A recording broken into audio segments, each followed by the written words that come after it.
Good day, I'm Stephen McHugh, and this is your JIS News for Wednesday, October 10.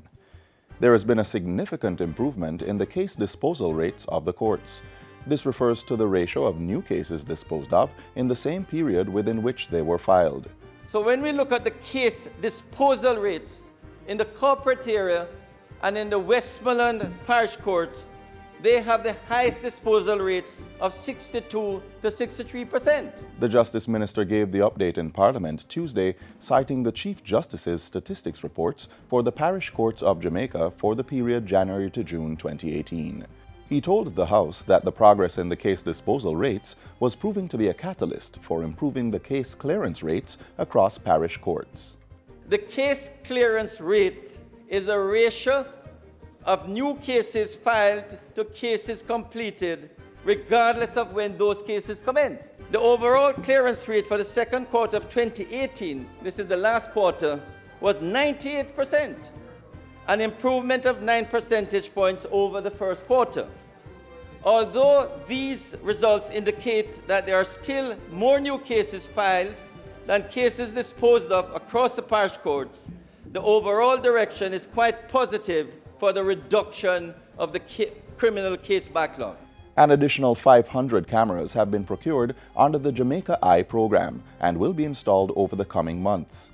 Senior Director for Modernization and Strategic Projects in the Ministry of National Security, Arvell Grant, gave that update during a meeting of the Rotary Club of St. Andrew North on Monday.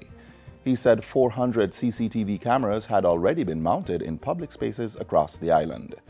By early next year, 1,000 cameras should be installed and fully integrated into the system.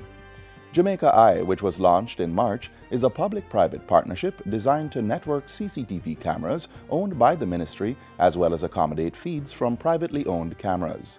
The feeds will provide useful footage in relation to criminal activities and other emergencies and will be monitored by a team of security professionals.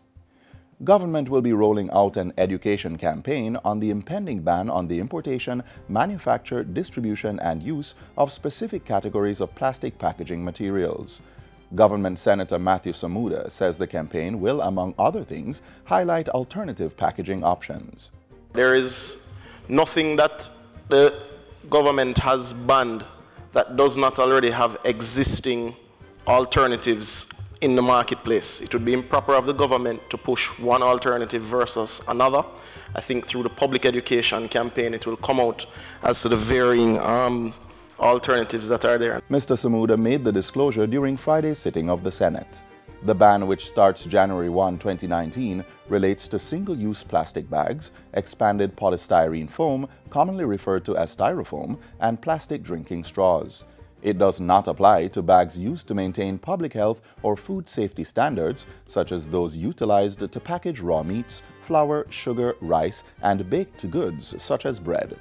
Senator Samuda says discussions are being held with local companies regarding funding to retool their operations in order to manufacture more environmentally safe products.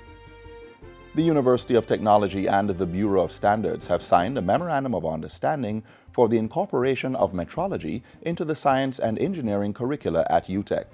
The MOU will support the development of curricula for undergraduate and graduate programs, providing tertiary students with training and awareness sessions along with access to resource materials in the completion of projects and research. President of UTech, Professor Stephen Vassiani, says the importance of the science measurements cannot be overstated, and the university recognizes the importance of ensuring students' competence. UTech Jamaica wholeheartedly welcomes the Bureau of Standards on board for this collaboration, which will enable the incorporation of metrology and the introduction of the rudiments of standards and quality into the engineering and science curricula. The MOU was signed last Thursday at the university's Pepin campus. And finally, the statue of Jamaican Olympian Shelly Ann Fraser-Pryce will be unveiled this Sunday, October 14, at Statue Park in the National Stadium. Sport Minister Olivia Grange says the unveiling of the statue was timed to coincide with the commemoration of Heritage Week, as Shelly Ann is one of Jamaica's modern-day heroes whose accomplishments are an inspiration for the entire nation. She says the statue will be unveiled by Prime Minister Andrew Holness during a special ceremony starting at 4 p.m. The minister is inviting the public to attend the ceremony and witness the unveiling of the bronze statue. Shelly Ann's statue, which was designed by renowned Jamaican sculptor Basil Watson, is the second to be completed under the Jamaica 55 Legacy Program. The first was of world record holder and Olympic champion Usain Bolt. And that's it for JIS News Today. I'm Stephen McHugh. Thanks for watching.